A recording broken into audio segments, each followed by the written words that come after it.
Hi everyone, it's me Rylan, and today I just wanted to pop on and talk about one of my favorite Seeds records, and also contrast that with the direction in which they progressed musically for their following album in 1967. Now, generally speaking, I think this album to be the high point of the Seeds' career in terms of both creativity and in popularity. But I wanted to go over the deluxe reissue of this album, which, if I'm not mistaken, came out in approximately 2013. I could be wrong about that. But there are little um, nuggets of information within the actual package itself that may lend clues as to the date which it was released. Yeah, so without further ado, one of my favorite Seeds albums, A Web of Sound. So this album, if you haven't already, I would highly encourage anyone that hasn't heard it to listen to it. Clocking in at about 38 minutes. It's a really interesting blend of psychedelia and garage music from the time period. Now, the Seeds were out of Los Angeles as a point of reference, so they're very much surrounded by bands doing sort of the same thing. They were part of this developing underground scene.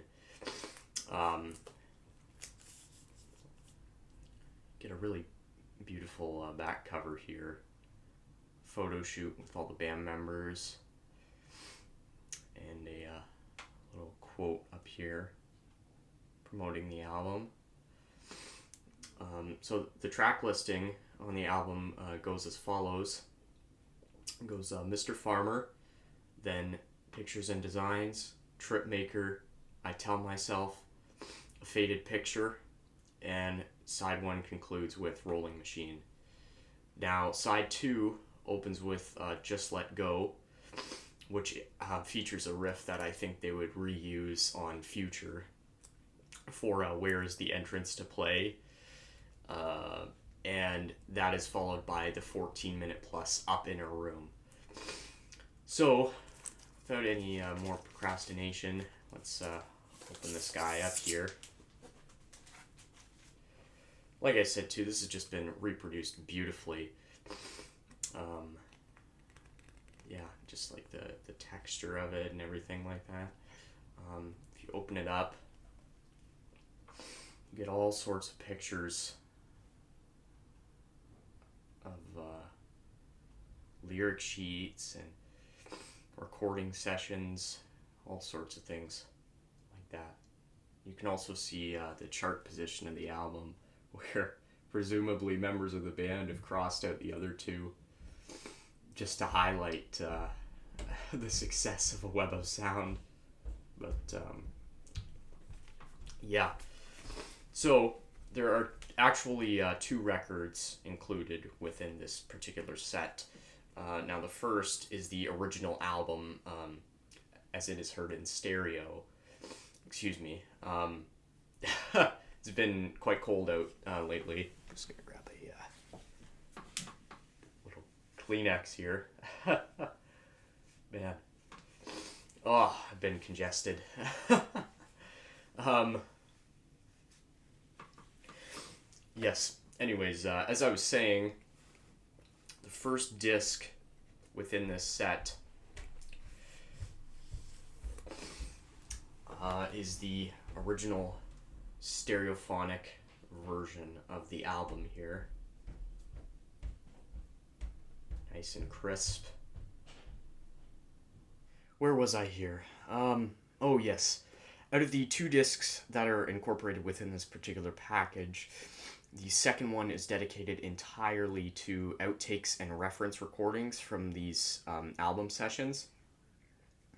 And these are really fascinating to listen to because you can kind of see how the songs evolve to the point at which they were finally included upon the album.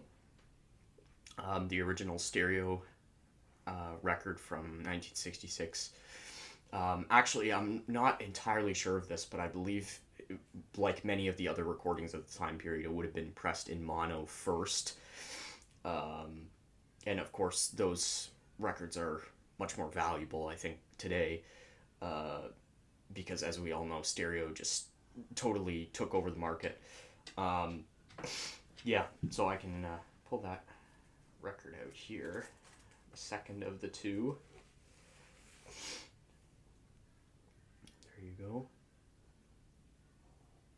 It's worth noting as well that the reference recordings are entirely in mono as well. However, that does not diminish at all from the sound quality. Both of these records sound excellent.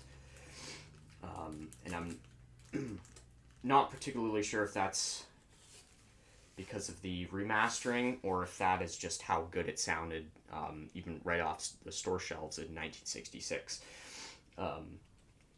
Now, opening up the inner gatefold here, I know I've already shown this, but something I find particularly interesting is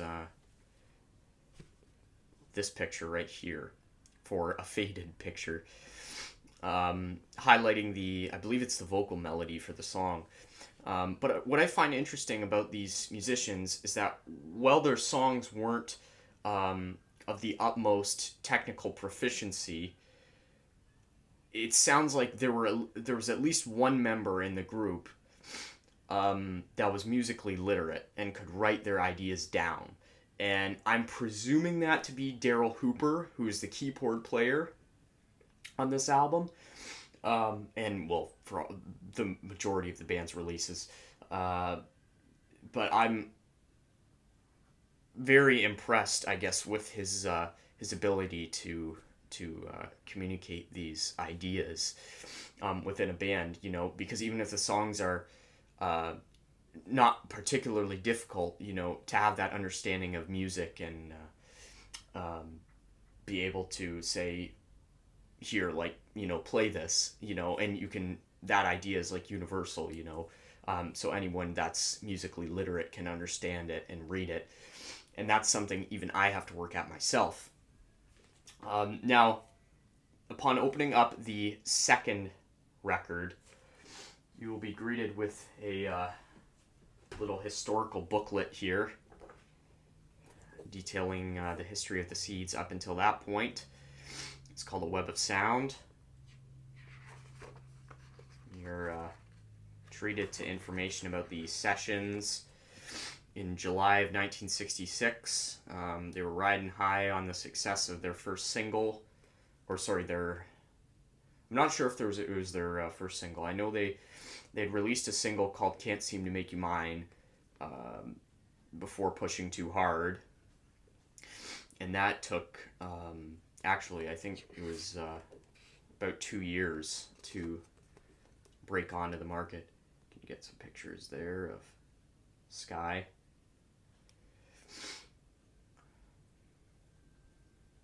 Yeah, just really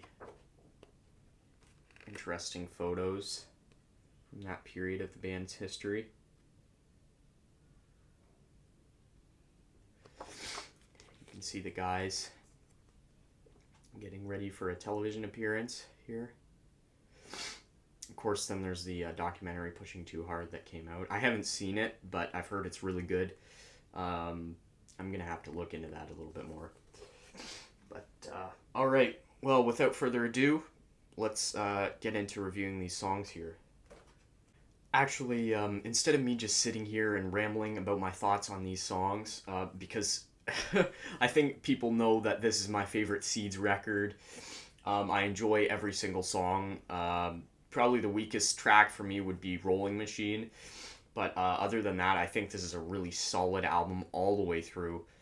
I'm just going to provide you guys with some snippets of my favorite parts of the songs. It's always using a breaking design to flash my mind, bringing the thought ground. It's a trip maker, I'm making things a trip.